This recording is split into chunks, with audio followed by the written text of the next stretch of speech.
सकाळचे 8 वाजले होते. कविताताई अजूनही झोपल्या होत्या. आई उठा बरं, हा घ्या चहा, असा आवाज कानावर पडताच त्यांनी डोळे उघडले तर समोर त्यांची सून ज्योती चहाचा कप हातात घेऊन उभी होती. कविताताई रागाने म्हणाल्या, ठेव तिकडे. ज्योती चहाचा कप ठेवून निघून गेली. कविताताईंनी चहाचा कप घेतला आणि चहा पीत त्या विचार करायला लागल्या की 50 वर्षांमध्ये सर्व काही बदलले आहे. मी माझ्या सुनांच्या वयाच्या असताना माझी किती सकाळी घाई असायची, धावपळ असायची. मी कामात व्यस्त असायची. रोज सकाळी उठल्यानंतर सासू-सासऱ्यांना वाकून नमस्कार करायची. पण आजकालच्या सुनांकडे तर वेळच नसतो. सासू-सासऱ्यांच्या पाया पडल्यानंतरच माझा दिवस सुरू व्हायचा. त्यानंतर सोम आणि शेखर यांना शाळेत पाठवणे, दिनकररावांना कामावर जाताना त्यांच्या हातात डबा द्यायचा. सासू-सासऱ्यांच्या फरमाईश पूर्ण कराव्या लागायच्या. त्यासोबतच माझे दीर आणि नणंद यांचंही पाहावं लागायचं. एवढंच काय, पण नातेवाईकांचं येणं जाणं चालूच असायचं. आणि एकही पाहुण्याला जेवल्याशिवाय पाठवायचे नाही असे सासूने मला ताकीदच दिली होती. मग काय, घरातील ही सर्व कामे मी एकटी माझ्या प्रियाला सांभाळत करायची. चहा पीत हे सर्व आठवून कविताताई भूतकाळात हारून गेल्या होत्या. तेवढ्यात आजी हा आवाज ऐकून कविताताई वर्तमानात आल्या. त्यांच्यासमोर त्यांचा लहान नातू शुभम उभा होता. तो म्हणाला, आजी मला कपडे घाल ना, शाळेत जायचे. मम्मी नाश्ता बनवत आहे. तेव्हा कविताताई म्हणाल्या, जा तुझ्या छोट्या मम्मीकडून कपडे घालून घे. तो ओबड्या आवाजात म्हणाला, ती भांडी घासत आहे. ते कविताच्या हाताला धरून स्वयंपाक खोलीमध्ये गेल्या आणि म्हणाल्या, हे काय आहे, आता तू शुभमला कपडेसुद्धा घालू शकत नाहीस का? आणि सर्वच भांडी आत्ताच घासण्याची काय गरज आहे? भांडी कुठं जाणार आहेत की तू कुठे जाणार आहेस? काय सुना आहात की तुम्ही अजूनही अंथरुणात म्हटले नाही की लगेच मला कामे लावायला सुरुवात केली तुम्ही लोकांनी. असे बोलून त्या बाथरूममध्ये गेल्या. संध्याकाळी मुले ऑफिसवरून येण्याआधीच कविताताई तोंड पाडून डोक्याला हात लावून बसल्या होत्या. विचार करत होत्या. मोठा मुलगा ऑफिसवरून आला आणि त्यांनी आईला विचारलं, तू अजून तयार झाली नाहीस का? त्या म्हणाल्या, माझी तब्येत ठीक नाही आहे, तुम्ही लोक जा. तेव्हा सोम नाराज होऊन म्हणाला, ताप तर नाही ना? तुझी तब्येत तर बरी आहे ना? असे त्याने विचारले. त्यांनी आईच्या कपाळाला हात लावून पाहिला. त्या म्हणाल, नाही, मला ताप वगैरे काही आलेला नाही, माझं फक्त डोकं जरा जड झालं आहे. सोम लगेच आपल्या पत्नी ज्योतीला म्हणाला, ज्योतीला बोलवून म्हणाला, औषध दे, थोड्या वेळा तिला आराम वाटेल, मग त्यानंतर आपण सर्वजण मिळून जाऊया. आपल्याला देशपांडे काकांच्या घरी कार्यक्रमाला जायचं आहे आणि तुला तर त्यांनी आग्रहाचे निमंत्रण दिलं आहे. त्यांनी ऐकले. आई म्हणत होती, मी सांगितले नाही येणार, तुम्ही सगळेजण जा. यावर सोहम म्हणाला, आणि मग काय, तू एकटी राहणार आहेस का घरी? आणि आत्ता आपल्याला पार्टीला जायचं म्हटल्यावर घरामध्ये जेवणसुद्धा बनवलं नाही. त्यावर कविताताई म्हणाल्या, माझ्या खाण्यापिण्याची काळजी करण्याची काहीच गरज नाही आहे. आणि राहिली गोष्ट एकटी राहण्याची, तर घरात तुम्ही सर्वजण आहात, तरीसुद्धा मी एकटीच आहे. असं बोलून कविताताई त्यांच्या खोलीमध्ये निघून गेल्या आणि सोहम करून आईकडे पाहू लागला. त्यानंतर सोहमही त्याच्या खोलीमध्ये गेला आणि त्याच्या पत्नी ज्योतीला म्हणाला, ज्योती, तू सर्वांना सांगून टाक की आता कोणीही कार्यक्रमाला येणार नाही. ज्योती काहीही बोलली नाही. ती बिचारी तयार होऊन बसली होती, पण जायचं नाही म्हटल्यावर कपडे बदलून स्वयंपाकघरात निघून गेली. तिची धाकटी जाऊ आणि ते सुद्धा तिच्या कामाला लागली. मुलेसुद्धा उदास होऊन झोपायला गेले. पूर्ण घरभर शांतता पसरली. शेखरला त्याच्या पत्नीने सांगितले की सोम भाऊजी आई येत नाही म्हणाल्या तर देशपांडे काकांच्या कार्यक्रमाला जायला नको म्हणत आहेत. हे ऐकून शेखर म्हणाला, ठीक आहे, मी माझ्या मित्राकडे जाऊन येतो, असे बोलून तो बाहेर निघून गेला. घरात शांतता पसरली होती. ज्योती आणि अनिताने मिळून स्वयंपाक बनवला, पण कविताताई जेवल्या नाही, म्हणून कुणीही जेवलं नाही. आता घरातील सर्वजण झोपले होते, पण सोमला मात्र झोप येत नव्हती. आज तो खूप उदास वाटत होता. यामुळे नाही की आज तो कार्यक्रमाला गेला नाही म्हणून, पण आईमुळे दुःखी होता. त्याच्या बाजूला ज्योती झोपली होती. तो तिला हळू आवाजात म्हणाला, ज्योती, झोपलीस का? ती म्हणाली, काय झालं, तुम्हाला काही हवे आहे का? बिचारी ज्योती दिवसभर घरातली कामे करून ती थकून जायची. कधीकधी ती तिच्या नवऱ्याला शेवटचं कधी बोलली होती हे देखील आठवत नव्हतं. त्यामुळे सोहमला बोलताना तो तिला अनोळखी असल्यासारखा वाटायचा. तो सुद्धा रात्री ती गाढ झोपलेली पाहून तिची झोपमोड न करता झोपमोड तो करत नव्हता. तो ज्योतीला म्हणाला, ज्योती, आईला काय झालं आहे गं? ज्योती म्हणाली, आता मला काय माहिती, तुमची आई आहे, तुम्ही जाऊन विचारा आईला. त्या सोम म्हणाला, का तुझी आई नाही का? ज्योती हसली आणि म्हणाली, जर तुमच्या आईने मला कधी मुलगी समजले नाही तर मग ती माझी आई कशी होऊ शकेल? मी तर फक्त त्यांची सून आहे, तेही बिना हाडामासाची, अगदी मशीनप्रमाणे त्यांच्या सर्व मागण्या पूर्ण करणारी. तो तिला म्हणाला, असे ज्योती बोलू नकोस गं, माझी आई पूर्वी अशी नव्हती. यावर ज्योती म्हणाली, पण लग्न होऊन जेव्हा मी या घरामध्ये पाऊल टाकले तेव्हापासून तर त्या अशाच आहेत, त्या अशाच माझ्याशी वागतात. तो म्हणाला, नाही, माझ्याशी नव्हती, आई तशी नव्हती. ती आता पूर्वीसारखी मनमोकळेपणाने बोलत नाही, तिच्या मनातील कोणाला काही सांगत नाही. नवऱ्याचे बोलणे ऐकून ज्योती लगेच म्हणाली, हो, पण प्रत्येक गोष्टीमध्ये हस्तक्षेप नक्की करतात आणि जरा काही चूक झाली की लगेच काही बोलायला मागे पुढे पाहत नाहीत. समोरच्या माणसाला काय वाटेल याचा अजिबात त्या विचार करत नाही. कोणाला कशाला. तुमच्या आई मलाच नावं ठेवतात, माझ्या खानदानाचा उद्धार करतात, टोमणे मारतात, पण त्या मोठ्या आहेत म्हणून मी आजपर्यंत त्यांना कधीच उलटून बोलले नाही.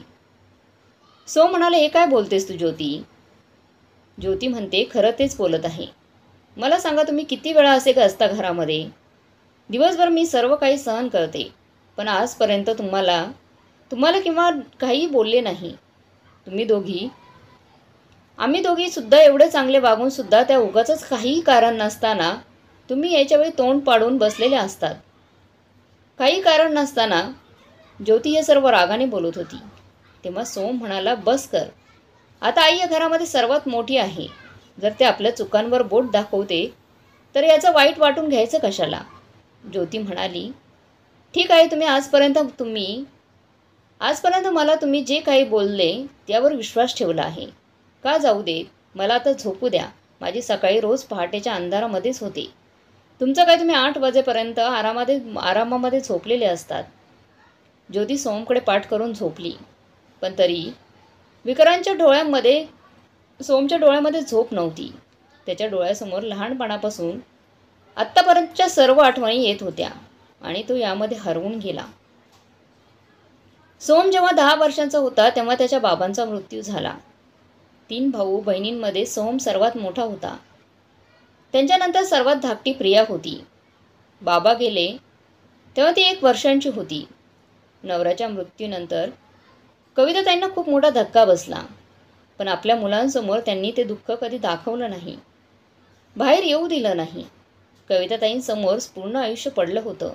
आपल्या संघर्षाच्या दिवसांमध्ये पहाड बनवून कविताताईंनी आपल्या आयुष्याच्या गाडीला चालू ठेवली होती. त्यांच्या पतीची जी काही साठवलेली जमापुंजी होती ती त्यांनी आपल्या मुलांच्या शिक्षणासाठी खर्च केली आणि त्यांना असे लायक बनवले की ते आपल्या स्वतःच्या पायावर चांगल्या प्रकारे उभे राहू शकतील. आईने केलेला संघर्ष मित्रांनी जवळून पाहिला होता, त्यामुळे लहानपणापासूनच तो खूप समजूतदार होता. परिस्थितीने त्याला घराच्या जबाबदाऱ्यांमध्ये गुंडाळून ठेवले होते. त्याच्या आई त्याचा आदर्श होता. कविताताईंची 3ही मुले महत्त्वाकांक्षी होती. त्या दिवशी सोम इंजिनियर झाला तेव्हा कविताताईंना वाटले की त्यांचं आयुष्य सफल झाले. कित्येक वर्षापासून हृदयामध्ये दाबून ठेवलेले दुःख आज बाहेर पडले होते. नवऱ्याच्या फोटोसमोर कविताताई जोरजोरात रडल्या. त्या म्हणाल्या, आता तरी तुम्हाला माझ्याबद्दल काही तक्रार नाही ना? मी आई आणि वडील या दोघांचे प्रेम देऊन माझं पूर्ण कर्तव्य पूर्ण केलं आहे. नंतर 3 वर्षानंतर शेखरला सुद्धा एका फोन कंपनीमध्ये नोकरी मिळाली. त्यानंतर दोन्ही मुलांची लग्न कविताताईंनी धूमधडाक्यात केली. त्यांची मोठी सून ज्योती सासरी आली तेव्हा तिचं शिक्षण चालू होतं, पण सासरी येताच घराची मोठी सून म्हणून कविताताईंनी ज्योतीला घराच्या जबाबदारीत बांधून टाकलं. त्यानंतर 1 वर्षाची आई सुद्धा झाली. ती आपल्या शिक्षणाला तिलांजली देऊन ती हळूहळू घर व्यवसायामध्ये बुडून गेली. पण धाकट्या सुनेने लग्नानंतर सुद्धा आपले शिक्षण चालू ठेवले आणि शेखरच्या मदतीने तिला त्याच्याच कंपनीमध्ये नोकरी मिळाली. लहानपणापासूनच सोम आणि शेखर यांच्या स्वभावामध्ये खूप फरक होता. सोमच्या आयुष्यामध्ये त्याच्यासाठी त्याच्या आई सर्व काही होती. आईच्या प्रत्येक बोलण्यावर तो डोळे झाकून विश्वास ठेवत होता. तो त्याच्या आईच्या मनाविरुद्ध कोणतंच काम करत नव्हता. त्यासाठी त्यांनी त्याच्या इच्छा आकांक्षांना महत्त्व दिलं नाही. लग्नानंतर सुद्धा त्याच्यामध्ये काहीच बदल झाला नाही. त्याच्यासाठी सर्वात आधी त्याच्या आई होती आणि त्यानंतर पत्नी. शेखरसुद्धा आईवर खूप प्रेम करत होता, पण तो आईचा अंधभक्त नव्हता. आईच्या चुकीच्या गोष्टींचा तो समर्थन कधीच करत नव्हता. त्याच्यासाठी चूक ते चूक आणि बरोबर ते बरोबर असे होते, मग ती गोष्ट कोणीही केलेली का असाना. त्याच्यासाठी आईचे स्थान वेगळे होते आणि बायकोचे वेगळे स्थान होते. आई आणि भावांमध्ये वाढलेली प्रिया घराच्या सुखदुःखांपासून वेगळी होती. सोमला नोकरी लागल्यानंतर त्यांनी बहिणीला काहीच कमी पडू दिलं नाही. आज प्रियाचं लग्न एका चांगल्या कुटुंबामध्ये झालेलं आहे आणि ती आनंदी आहे तिच्या सासरी. कविताताईंना एकूण 4 नातवंडं आहेत. त्यामध्ये 2 मुले सोहमची आणि 2 मुले शेखरची आहेत. आजी झालेल्या कविताताई आता आपल्या जबाबदारींपासून मुक्त झाल्या होत्या, पण आपल्या आयुष्याच्या या वळणावर येऊन कविताताईंमध्ये खूप बदल झालेला होता. कधी प्रेम तर कधी वासलेने भरलेल्या कविताताई आज एक कठोर सासू बनवून राहिल्या होत्या. सुनांना मानसिक त्रास देत होत्या त्या. या वागण्यामुळे त्या आपल्या सुनांपासून सुद्धा दिवसेंदिवस दूर होत चालल्या होत्या. नेहमी सुनांकडे जास्त अपेक्षा ठेवणे, आपल्याच घरातील लोकांना परके समजणे, त्यामुळे त्यांच्या सुना त्यांच्याशी कधीच मन मोकळेपणाने बोलल्या नव्हत्या. सुना सासूंच्या स्वभावामुळे त्यांना जास्त बोलता येत नव्हतं आणि त्यांना असं वाटायचं की त्यांचे आपल्या असे घरात कोणीच नाही. त्यातले आहेत, जेव्हापासून त्यांच्या मुलीचं लग्न झाले होते त्यांनी स्वयंपाक खोलीमध्ये ढुंकूनही पाहिलं नव्हतं. कधीकधी ते स्वयंपाक खोलीमध्ये जायच्या ते तिथे स्वच्छता आहे की नाही, मग घरातील किराणा सामान किती संपला आहे हे पाहण्यासाठीच. पण तेव्हाही टोमणे मारून यायच्या. सोमने आपल्या आईला शपथ घातली होती की आई, आता सुना आल्या आहेत तर तुला आजपासून काम करण्याची काहीच गरज नाही आहे. कोणतेही काम करण्याची तुला गरज नाही आहे. कविताताई या गोष्टीमध्ये भाग्यशाली होत्या की ज्योती आणि अनिताने कधीच त्यांची उपेक्षा केली नाही. त्यांच्यासमोर कधीच तोंडही उघडलं नाही. आज रविवारचा दिवस होता, सर्वांना सुट्टी होती. तेव्हा सोम आईला म्हणाला, आई लवकर ये जेवायला, जेवण तयार आहे. तेव्हा कविताताई विवळत खुर्चीवर येऊन बसल्या. रविवारची सर्वजण वाट पाहत होते, कारण रविवारी घरातील सर्वजण एकत्र जेवण करायचे. कारण इतर दिवशी सर्वजण आपापल्या कामामध्ये बिझी असायचे आणि इतर वेळी दुपारच्या जेवणाची कुणाची वेळ निश्चित नसायची. कविताताईंना जेवण गरम लागायचे, त्यामुळे ते जेवायला बसल्या की ज्योती त्यांना वर लागेल तशी गरम गरम चपाती लाटून द्यायच्या. त्यामुळे ज्योतीचा संपूर्ण दिवस स्वयंपाकघरामध्ये जायचा. अनिता ऑफिसला निघून जायची, पण जेवढ्या वेळ ती घरामध्ये असायची ती ज्योतीला मदत करायची. ज्योतीला सुद्धा आपल्याला जावेबद्दल काही तक्रार नव्हती. आज रविवार जेवण जेवत असताना शेखर म्हणाला, आई आज वहिनीने जेवण खूप टेस्टी बनवलं आहे ना. तेव्हा ज्योती म्हणाली, काय भाऊजी, खरंच का जेवण टेस्टी झाले आहे का? तुम्ही मला मस्का मारत आहात. ज्योती असे बोलताना सर्वजण हसायला लागले आणि दीर भाऊजाची चेष्टा मस्करी चालत राहिली. पण कविताताई काही हसल्या नाहीत, त्या तोंड फुगून बसल्या होत्या. तेव्हा सोहम प्रेमाने आईला म्हणाला, आई काय झालं, तुझी तब्येत ठीक नाही का? त्यावर कविताताई म्हणाल्या, तू सांग काय खायचं, मी भाजीत तर एवढं मीठ जास्त झालं आहे की माझ्या घशाखाली ही भाजी उतरत नाही आहे. यावर लगेच शेखर म्हणाला, आई तू दुसरी भाजी खा. तेव्हा लगेच कविताताई म्हणाल्या, हे बघ या भाजीमध्ये मसाला किती कमी आहे. असे वाटते की भाजी एखाद्या पेशंटला खाण्यासाठी बनवली आहे. सासूचं असं बोलणं ऐकून ज्योती उदास झाली. खरं तर आज तिने खूप प्रेमाने सासूच्या आवडीची भाजी बनवली होती. शेखरने हे बरोबर ओळखले, पण तो काही बोलला नाही. सोमला तो म्हणाला, ज्योती जा बरं आईला. सोम ज्योतीला म्हणाला, जा बरं आईला विचारून एखादी दुसरी भाजी बनव. अगं असं कसं होईल, आपण सर्वजण जेवतोय आणि आई उपाशीच राहणार. तेव्हा ज्योती काही बोलली नाही. ती अर्धवट जेवण करून उठायला लागली आणि हे पाहून शेखरला राहावले नाही.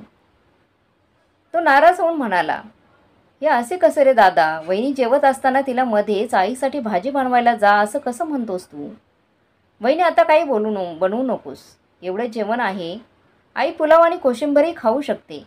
असं बोलून शेखरने त्याच्या बहिणीचे हात पकडून तिला पुन्हा एकदा जेवायला बसवले. तेव्हा सोम म्हणाला, अरे शेखर, तू गप्प बस, जाऊ दे ज्योतीला. शेखर म्हणाला, नाही दादा, वहिनी जाणार नाही. तेव्हा शेखर आईकडे बघून म्हणाला, काय गं आई, आमच्या सर्वांच्या आनंदासाठी आज एक दिवस तू पुलाव आणि कोशिंबीर नाही खाऊ शकत का? नेहमीच तर तुझ्या आवडीचं जेवण बनवत असते ती. आज एक दिवस भाजी बनवताना काहीतरी कमी जास्त झाले म्हणून त्याचा एवढा इश्यू करायची काहीच गरज नाही आहे. आणि आई, तू कधीतरी वहिनींच्या भावनांचा जरा तरी कदर करत जा. मला एक विचारायचं आहे. ज्योती वहिनी नेहमी सर्वांच्या मागण्या पूर्ण करत असते, पण तिला काय हवं आहे, काय नको आहे, असं कधी कोणीतरी तिला विचारलं आहे का? आता मलासुद्धा पनीरची भाजी आवडत नाही, तरीसुद्धा मी खातोय ना. ते फक्त यासाठी की या क्षणासाठी आपण आठवडाभर वाट बघत असतो, कारण रविवारच्या दिवशीच आपण सर्वजण एकत्र बसून जेवण करतो. आजचे जेवण महत्त्वपूर्ण नाही, पण जेवणाच्या निमित्ताने आपण सर्वजण एकत्र बसून एकमेकांच्या खूप जवळ येतो. दादा, तू पाहिलंस ना, मी जरा वहिनींचं कौतुक केलं तेव्हा वहिनींचा नाराज झालेला चेहरा किती खुल्ला होता. हे ऐकून सोम रागाने म्हणाला, शेखर, तुला आईबद्दल काहीच कसं वाटत नाही? आई आपल्यासाठी महत्त्वाचीच आहे. महत्त्वाची जर तीच उपाशी पोटी राहिली तर माझ्या तरी घशाखाली कसा घास उतरणार? माझ्याही घशाखाली घास उतरणार नाही. कविताताई आत्तापर्यंत गप्प होत्या, पण हे सर्व ऐकून म्हणाल्या, हे बघा, तुम्ही दोघे माझ्यामुळे अजिबात वाद घालत बसू नका. मीच तर या घराची वादाची मूळ आहे. त्यामुळे मला या घरात राहण्याची इच्छाच नाही आणि ह्यापेक्षा जास्त मी तुम्हाला लोकांना काहीच बोलू शकत नाही. असं बोलून कविताताई जेवणाच्या ताटावरून उठल्या आणि आपल्या खोलीत निघून गेल्या. तेव्हा शेखरची बायको त्याच्या नवऱ्याला म्हणाली, तिच्या काय गरज होती राईचा पर्वत बनवण्याची? शेखर, हे सर्व तुमच्यामुळे झाले आहे.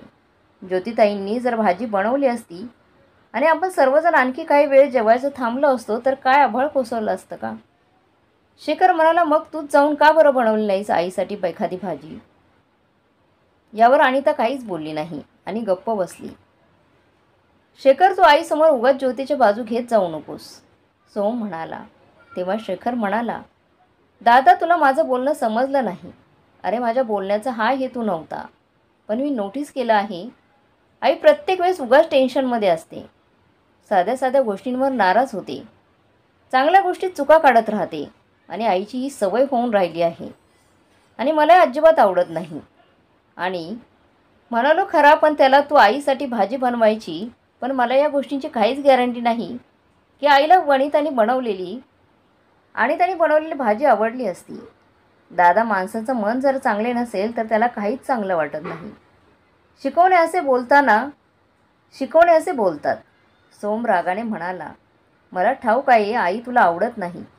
तू म्हणशील तर मी आईला दुसरीकडे कुठे घेऊन जाऊ का?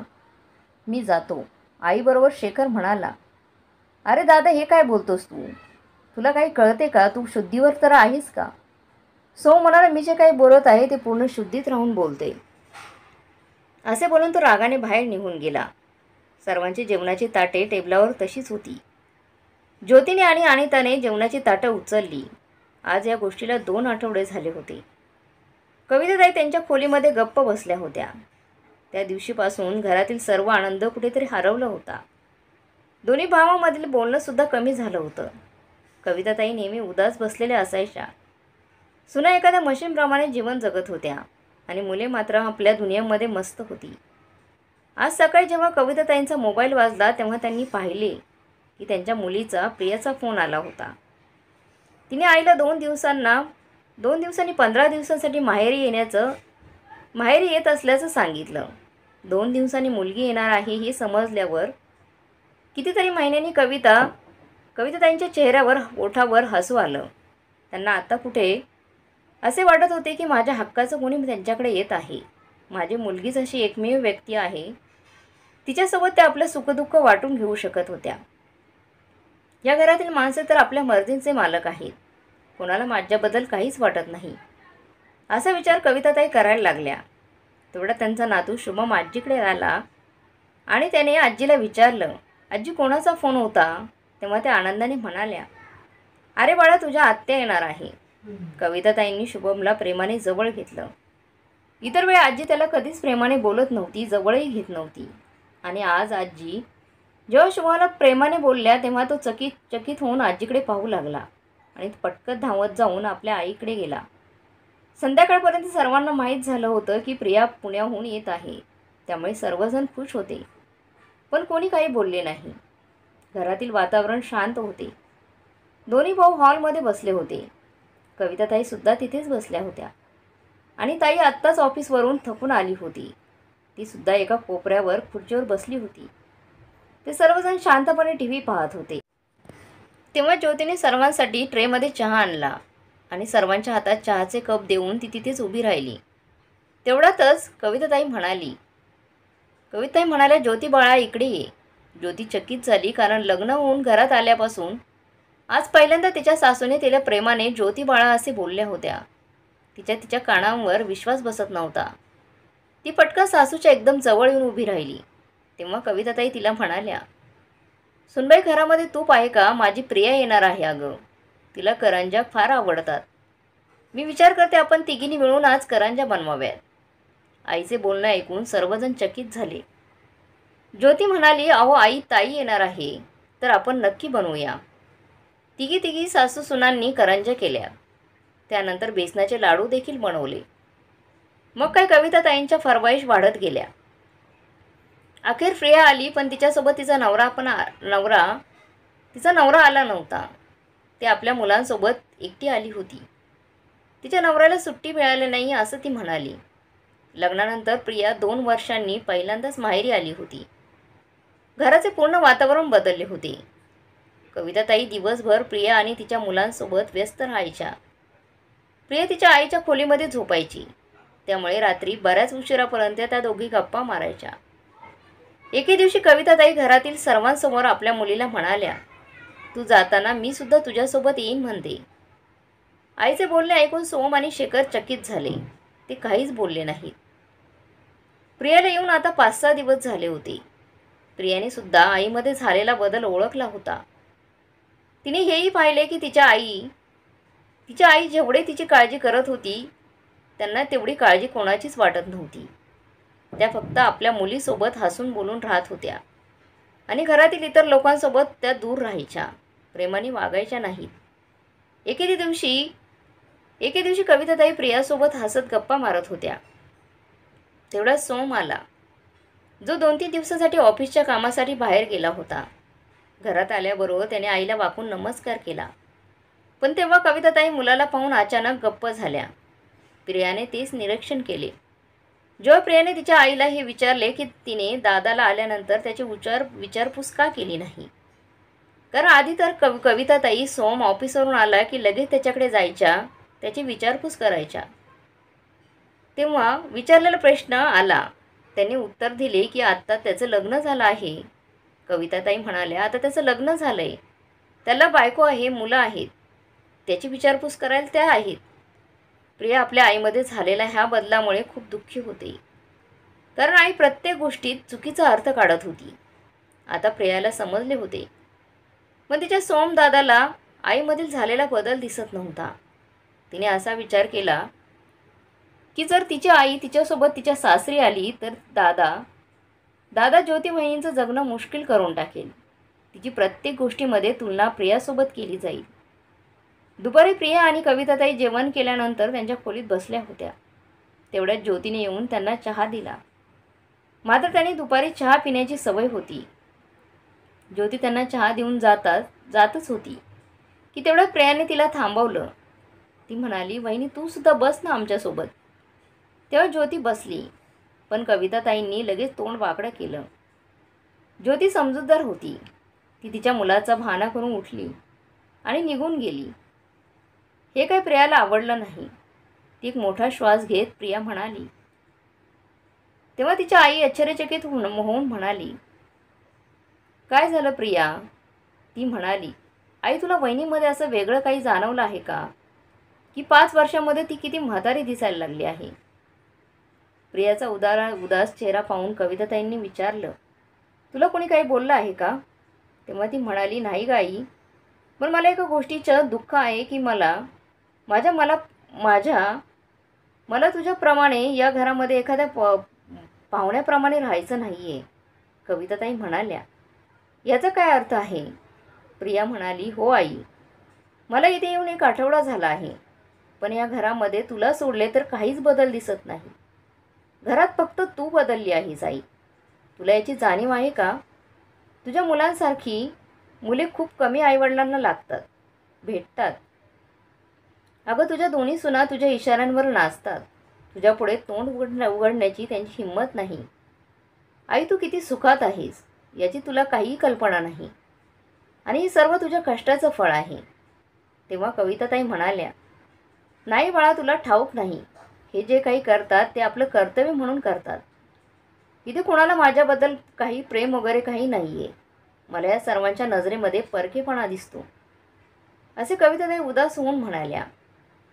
प्रिया आईला म्हणाली, मला सांग आई, हे 5 वर्षांमध्ये तू कधी ज्योती वहिनी तुला तुझी मुलगी दिसली का? ज्योती वहिनींमध्ये का की तू तिला किती वेळा प्रेमाने बेटी म्हणून तिच्या डोक्यावरून हात फिरवलाय? कधी तिला तिच्या काय इच्छा आहे ते विचारून तू जाणून घेण्याचा प्रयत्न तरी केलाय का? कधी तिच्या भावनांना समजून घेतलंस का? मग तू कशी त्यांच्याकडून अपेक्षा करू शकतेस की त्यांनी तुला आई समजावं आणि त्यांच्या मनात तुझ्याबद्दल प्रेम असावं? अगं आई, प्रेम दिलं तरच प्रेम मिळते. कविताताई हैराण होऊन प्रियाकडे पाहू लागल्या. प्रिया पुढे म्हणाली, तू उगाचच तुझ्या सुनांचा तिरस्कार करतेस आई. त्यामुळे आई, एक दिवशी तू तुझ्या दोन्ही मुलांना दुरवशील, गमावशील. दोन्ही मुलं तुला मनापासून बोलणार नाही तुझ्याशी. आई, तुझे सर्व जीवन कष्ट आणि संघर्षामध्ये गेलं आहे. मग ते तू कष्ट कोणासाठी केलं? कुणासाठी केलं? तुझ्या मुलांसाठीच ना. त्यांचं लग्न व्हावं, संसार चांगला व्हावा, आपल्या मुलांचा सुंदर असं एक विश्व असावं, असं तुला वाटत असेल ना. मग आज जेव्हा ते आपल्या संसारामध्ये दमले आहेत, जगत आहेत, मग याचे तुला दुःख का होत आहे? यावर कविताताई म्हणाल्या, माझ्या भावनांना समज बाळा. मी माझं आयुष्य स्वतःला विसरून तुम्हा मुलांकडे पाहून घालवले. मी आईच्या कर्तव्यासोबत बापाचे कर्तव्यसुद्धा निभावले आहे. मग एवढं सर्व करूनही जर मी माझ्या मुलांमधून थोडीशी अपेक्षा करू शकते, तर मग हा माझा अधिकार नाही का? प्रिया म्हणाली, आई, नक्कीच तुझ्या मुलांवर आणि सुनांवर अधिकार आहे, पण यालाही काही लिमिट असते, सीमा असतात. अगं आई, तुझ्या सुना लाखात एक आहेत. खूप कमी सासवांना अशा सुना मिळतात. तू विनाकारण त्याच्या चुकात काढत बसलीस, त्यांच्यावर बंधनं घालत बसलीस, तर एक दिवस असा येईल की तुझी मुलं आपापल्या बायकांना घेऊन वेगळं राहतील. मग तेव्हा तू काय करणार आहेस? बाबा गेल्यानंतर तुझा एकटेपणा सहन केला, तू एकटेपणात राहिली. त्यापेक्षा हा एकटेपणा भयंकर असेल तुझ्यासाठी. हा मला ठाऊक आहे तुझ्या सुनांकडून काय अपेक्षा आहेत. तुला असं वाटतं की तू जसा सासरवास सहन केला तसा वहिनींनी सासरवास सहन करावा. नवऱ्यासोबत जेवायला बसू नये. नेहमी दोन्ही सुनांचा डोक्यावर पदर असावा. रोज सकाळी उठल्यावर तुला तुझ्या सुनांनी वाकून नमस्कार करावा. हेच ना? पण आई, आता जमाना बदलला आहे. कविताताई आपल्या मुलीच्या चेहऱ्याकडे आश्चर्यचकित होऊन पाहत होत्या, कारण तिने त्यांच्या मनातील बरोबर ओळखले होते. प्रिया म्हणाली, आम्ही बरोबर बोलते आहे ना आई? ह्याच अपेक्षा आहेत ना तुझ्या? आई, मला सांग, माझ्या सासूबाईंनी मला जर असा त्रास दिला तर तुला आवडेल का? त्यावर कविताताई या गोष्टीवर रडायला लागल्या. पण आईचे अश्रू पाहून प्रिया रडली नाही. ती पुढे म्हणाली, काय जर तू तुझ्या सुनांना, ज्या तुझ्या प्रत्येक सुखदुःखाचा भाग आहे, त्यांना तू आपली मुलगी मानू शकली नाहीस, तर मग तुझ्या जावयाला तू माझा मुलगा कसा म्हणू शकशील? तू तुझा मुलगा कसा म्हणू शकतेस? अगं, तो तर तुझ्या कधी नजरेसमोरही नसतो. आणि आई, मी तुला माझ्यासोबत पुण्याला येऊ नको असं म्हणत नाही. मलाही वाटते की माझ्या आईने माझ्याकडे येऊन राहावं. पण तू या घरातील या माणसांना कंटाळून माझ्याकडे आलीस तरी मला अजिबात आवडणार नाही, चांगलंही वाटणार नाही. अगं, ते माझे भाऊ आहेत आणि तुझ्यासोबत मला त्यांच्याही सुखदुःखांची मला काळजी आहे. सोमदादा तुला खूप मान सन्मान देतो. त्याचा आत्मसन्मानाबद्दल तुझ्यामध्ये बसतो. तुझा आत्मसन्मान तो ठेवतो. दादा तुझ्यासाठी काहीही करेल. पण त्याच्याविरुद्ध शेखर दादा आहे. तो फक्त कुणी एकासाठी पूर्ण परिवाराला कधीच सोडून देणार नाही. मग त्या जागी तू असू देत किंवा अनिता बहिणी असू देत. आई, हे घर तुझं आहे आणि घरामध्ये जेवढी माणसं आहेत ती सर्व तुझीच आहेत. मग तूच आपल्या माणसांना स्वतःपासून दूर का करत आहेस? तेव्हा कविताताई अचानक उठल्या आणि बाहेर गेल्या. त्या प्रिया मागून म्हणाली, आई, मला माहिती आहे तू माझ्या बोलण्याचा अर्थ वेगळा काढशील आणि आजपासून मलाही परक समजशील. या गोष्टीला आज 3 दिवस झाले. दोघी मायलिकीमध्ये याबद्दल पुन्हा काहीही बोलणं झालं नाही. कविताताई एकदम गप्प झाल्या होत्या. 2 दिवसांनी प्रिया तिच्या सासरी जाणार होती. नणंद जाण्याची तयारी चालू होती. तिला जाताना सोबत नेण्यासाठी वेगवेगळे पदार्थ बनवले जात होते. त्याचा सुगंध घरभर पसरला होता. कविताताई आपल्या खोलीमध्ये विचार करत बसल्या होत्या. तेवढा तिथे सोम आला आणि म्हणाला, आई, तू परवा पुण्याला जात आहेस. तिकडे खूप थंडी असेल. तुझ्यासाठी गरम कपडे आणले आहेत. बॅगमध्ये ठेव. कविताताई काहीच बोलल्या नाहीत. नाही म्हटल्यावर सोम तिथून निघून गेला. पूर्ण दिवस कसा गेला समजला नाही.